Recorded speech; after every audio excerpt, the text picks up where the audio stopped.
Hello students, आज का हमारा टॉपिक है आर्टिकल्स। आर्टिकल्स हमारे जो होते हैं वो तीन होते हैं, ए, एन और द। और आर्टिकल ऑलमोस्ट सभी क्लासेस में आते हैं। जब तक आपके पास इंग्लिश एज अ सब्जेक्ट रहेगा, ग्रामर आएगी, आर्टिकल आएंगे ही आएंगे। कॉम्पिटिटिव एग्जाम्स में भी आर्टिकल हर बार आते हैं। ऑलमोस्ट हर एक कॉम्पिटिटिव एग्ज़ाम में आर्टिकल्स आते हैं। जो ए और एन होता है वो इनडेफिनेट आर्टिकल होते हैं, इसमें कुछ भी निश्चित नहीं होता, इनडेफिनेट होते हैं।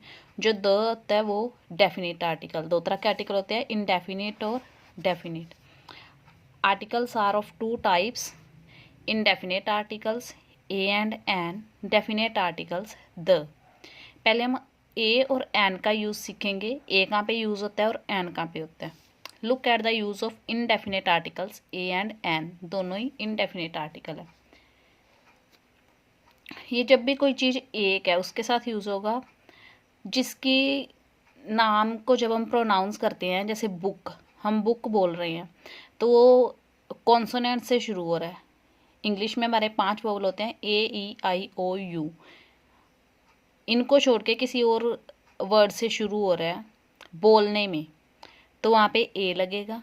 लेकिन अगर वोवल से शुरू हो रहा है, यहाँ पे हम इंग्लिश वाले ए, ई, आई, ओ, यू वोवल की जगह हिंदी वाले वोवल्स जिन्हें हम स्वर बोलते हैं, ए, आ, ई, ऊ, ए, ओ, यहाँ से अगर कोई शुरू हो रहा है तो उसके आगे एन लगता है। हिंदी वाले वोवल्स की साउंड देखेंगे हम, इंग्लिश वालों के नहीं देखेंगे। अ बुक, ब से शुरू हो रहा है, वोवल नहीं है तो अ ट्री, ट से शुरू हो रहा है। अ बेल, ब से शुरू हो रहा है। अ काव, क से शुरू होता है। अ यूरोपियन, लिखने में तो ये ई है, वोवल है, लेकिन जब हम बोलते हैं तो ये य से शुरू हो रहा है, यूरोपियन, इसलिए ए लगेगा। अ यूनिफॉर्म, दिखने में तो हमें दिख रहा है कि यू है, वोवल है, लेकिन इसके आगे एन नहीं लगेगा क्योंकि जब हम बोलते हैं तो ये य से शुरू होता है, uniform.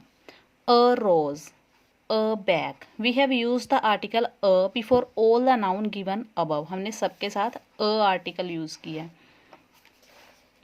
All the noun given above begin with the sound of a consonant, क्योंकि जो सारे noun हैं वो किससे begin हो रहे हैं, शुरू हो रहे हैं consonant के sound से। The noun uniform and European no doubt begin with U and E. जो यूनिफॉर्म और यूरोपियन वर्ड थे, कोई डाउट नहीं है कि वो यू से और ई से शुरू हो रहे हैं। विच आर वोवल्स, जो कि वोवल्स हैं। ए, ई, आई, ओ, यू 5 वोवल होते हैं। The remaining 21 alphabet are consonant, बाकी के जो 21 अल्फ़ाबेट होते हैं इनके अलावा वो सारे कॉन्सोनेंट्स होते हैं। But in uniform and European, लेकिन यूनिफॉर्म और यूरोपियन में the beginning sound is you. जो बिगिनिंग साउंड है, साउंड मैटर करता है कि हम उसे बोलते किस तरह, लिखा क्या किससे स्टार्ट है ये मैटर नहीं करता। जो साउंड है वो यू है, विच इज़ कॉन्सोनेंट साउंड, यानी कि कॉन्सोनेंट का साउंड है। Hence the article a has been used before both these noun, इसलिए इन दोनों नाउन के साथ भी आर्टिकल ए यूज हुआ है। सो रिमेंबर, इसलिए याद रखिए, we use the article a before a singular noun which give the sound of a consonant at its beginning. A article हम कहाँ पे यूज़ करते हैं, जो सिंगुलर नाउन है, मतलब एक ही चीज़ है और जो बोलने में कॉन्सोनेंट का साउंड दे रही है, यानी कि अ, आ, ई, ओ इनका साउंड नहीं दे रही। If a singular noun begins with the vowel, अगर कोई सिंगुलर नाउन एक ही चीज़ है और वो वोवल से शुरू हो रही है, but the beginning sound is a consonant, लेकिन बिगनिंग में जो साउंड है वो कॉन्सोनेंट का है। Always use the indefinite article a, वो हमेशा इंडेफिनेट आर्टिकल यूज़ करती है, इससे पहले ए इंडेफिनेट आर्टिकल ए का यूज़ करते हैं। जैसे ये है, वो लिखने में तो यू से शुरू हो रही है लेकिन साउंड वो कॉन्सोनेंट का दे रही है, य का, ऊ का नहीं दे रही, इसलिए ये इससे पहले ए आर्टिकल लगेगा।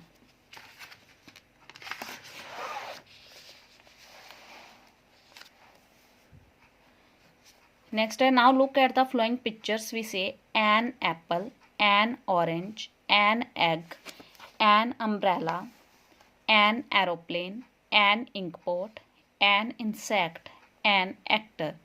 ये सारे जो वर्ड्स हैं वो बोलने में एक वोवल से शुरू हो रहे हैं। एप्पल ए से स्टार्ट हो रहा है, ओ से स्टार्ट हो रहा है, ए से स्टार्ट हो रहा है, अ से स्टार्ट हो रहा है, अम्ब्रेला ए से स्टार्ट हो रहा है, ई से स्टार्ट हो रहा है, insect, inkpot, aeroplane. We have used the indefinite article an before all the singular noun. ये सारे सिंगुलर नाउन है, यानी कि एक ही है, सिंगल सिंगल चीज़ है, इनके आगे हमने एन का यूज़ किया है। All these nouns begins with vowels या वोवल साउंड। ये सारे जो नाउन है ये या तो वोवल की तरह यूज़ हो रहे हैं या वोवल साउंड की तरह से शुरू हो रहे हैं। So remember we always use an. An हमेशा हम कहाँ पे यूज़ करते हैं? विद सिंगुलर, एक ही चीज़ होनी चाहिए, सिंगुलर नाउन होना चाहिए, बिगिनिंग विथ वोवल्स साउंड, जो वोवल साउंड से शुरू हो, जो स्टार्टिंग में अ, आ, ई, उ, ए, ओ इनसे शुरू हो। In case of a singular noun begins with the consonant. अगर कोई सिंगुलर नाउन कॉन्सोनेंट से शुरू हो रहा है but does not give the sound of consonant, लेकिन वो कॉन्सोनेंट का साउंड नहीं दे रहा, यूज़ एन बिफोर इट, तो हम इसके आगे एन यूज़ करेंगे। जैसे एन आर, शुरू तो ये एच से हो रहा है, एच एक कॉन्सोनेंट है लेकिन एच यहाँ पे साइलेंट है, हम इसे आर बोलते हैं। एन ओनेस्ट मैन, शुरू एच से हो रहा है लेकिन एच साइलेंट होता है, हम इसे ओनेस्ट बोलते हैं, इसलिए एन लगता है इसके आगे। इन बोथ दिस एक्सप्रेशंस, इन दोनों एक्सप्रेशंस में H is silent. A and an are not used with uncountable noun. A और एन का मतलब ही एक होता है, तो जो अनकाउंटेबल है जिन्हें हम नहीं गिन सकते उनके साथ ये यूज़ नहीं होते। आ गया द का यूज़, जो एक डेफिनिट आर्टिकल है। The is known as the definite article. The को डेफिनेट आर्टिकल बोला जाता है। Use of the, the is used before a noun that stand for some particular definite person और अ थिंग। द किसकी जगह use होता है? कुछ पर्टिकुलर, कुछ स्पेशल लोगों या फिर चीज़ों के आगे। Examples, the boy who came here is my cousin. अगर सिंपल होता कि a boy is my cousin तो वो अ लगता। अब वो ये स्पेशल हो गया, हु केम हियर, जो यहाँ पे आया है, आगे एक्सप्लेन कर दिया कि कौन सा बॉय है, इसलिए इसके आगे द लगा हुआ है। We went to the railway station, हम रेलवे स्टेशन गए। यहाँ पे रेलवे स्टेशन डेफिनेट है कि वो कौन से रेलवे स्टेशन गए, उन्हें पता ही होगा कि कौन से। In this sentence boy and railway station are definite. इसमें बॉय डेफिनेट है क्योंकि आगे एक्सप्लेन किया हुआ है, तो इसमें रेलवे स्टेशन डेफिनेट है क्योंकि हमें पता ही होता है कि जो बस स्टैंड है, रेलवे स्टेशन है, हम अपने सिटी वाले या विलेज वाले की बात कर रहे हैं। The is use to refer to the noun already refer to. The उस नाउन के लिए रेफर होता है जो ऑलरेडी रेफर है। आई मेट अ बॉय, इसकी सेकेंड कंडीशन ये है, आई मेट अ बॉय, मैं एक बॉय से मिला। यहाँ पे हमें नहीं पता था कि कौन सा बॉय है, इसलिए अ लगाया। The boy was very intelligent, boy बहुत इंटेलिजेंट था। यहाँ पे पता लग गया कि वही बॉय जिससे वो मिला था, इसलिए अब ये स्पेशल हो गया, डेफिनेट हो गया। तो पहली बार तो ए लगा बॉय के साथ, सेकेंड टाइम द लग जाएगा क्योंकि अब पता है कि वो पहले वाले बॉय की बात हो रही है, ऐसे किसी भी बॉय की नहीं हो रही, इसलिए। Here we use a when boy is used for the first time, जब बॉय पहली बार यूज़ हुआ तो हमने अ लगाया। But when boy is used again, लेकिन जब बॉय दोबारा यूज़ हुआ, we use the definite article the before it, इससे पहले हमने द आर्टिकल यूज़ किया।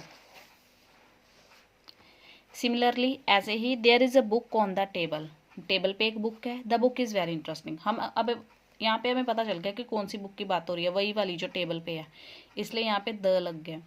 ही सा अ बफेलो इन द जंगल, उसने जंगल में एक बफेलो देखी। The buffalo was brown colour, वो ब्राउन कलर का था। The buffalo belong to my neighbour, वो मेरे नेबर की थी, मेरे पड़ोसी की थी भैंस। तो पहले इनने अ बफेलो देखी, कोई भी बफेलो हो सकती है। सेकंड टाइम में कौन सी बफलो थी जो उसने जंगल में देखी, वही वाली, इसलिए द लग गया। फिर उसी बफेलो की बात हो रही है, द लग गया। थर्ड कंडीशन द की है, the is used before a noun which is only one, जो सिर्फ एक ही नाउन है। ए एंड द तीनों चीज़ें सिंगुलर के साथ ही यूज़ हो रही हैं, तो द की थर्ड कंडीशन है जो दुनिया में एक ही है, जैसे कि the sun, the moon, the earth, the sky, the world etcetera, ये सारे कुछ दुनिया में एक ही हैं। फोर्थ है, the is used before a singular noun standing for a whole class. The किसके साथ यूज़ हो रहा है? जो होल क्लास के लिए यूज़ हो रहा है, सिंगुलर नाउन, यानी कि पूरी, जैसे हम कुत्ता बोल रहे हैं कि कुत्ते तो होते ही ऐसे हैं, यानी कि हम कुत्तों की सारी वैरायटी का यूज़ करें, पूरी स्पेशीज़ का यूज़ कर रहे हैं, के लिए बोल रहे हैं वो बात, तो वहाँ पे द, जैसे the dog is faithful animal, कुत्ता एक फेथफुल एनिमल है, हम किसी एक कुत्ते के लिए नहीं बोल रहे। कुत्ता फेथफुल एनिमल, मतलब जितने भी कुत्ते होते हैं वो फेथफुल ही होते हैं, इसलिए यहाँ पे द लगा है क्योंकि किसी एक कुत्ते की बात नहीं हो रही। द काउ गिव्स मिल्क, सिर्फ एक गाय दूध देती होती तो मैं यहाँ पे ए लगाते।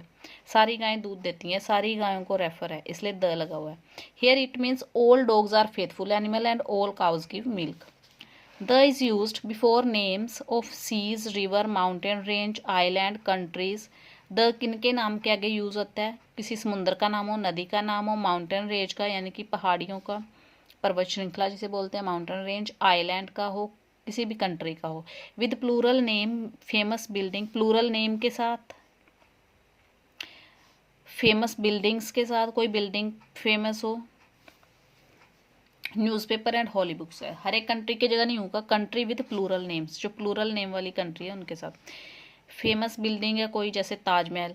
न्यूज़पेपर के नाम के साथ the Bhaskar, the Punjab Kesari, the Hindu, ऐसे द, जैसे दैनिक जागरण।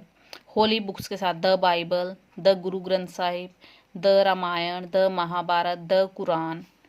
एग्जाम्पल्स, एग्जाम्पल कैसे है? द गंगा, नदी का नाम है, द लगा है। द रेड सी, समुद्र का नाम है, द लगा है। द हिमालय, माउंटेन रेंज है, पर्वत है, ये द लगा है। द ट्रिब्यून, ये न्यूज़पेपर का नाम है, इसके लिए इसके आगे द लगा है। द गीता, गीता एक होली बुक है, पवित्र ग्रंथ, तो द लगा है। The USA, country with plural name, ये एक कंट्री है, एक से ज़्यादा नेम है इसके, यूएसए।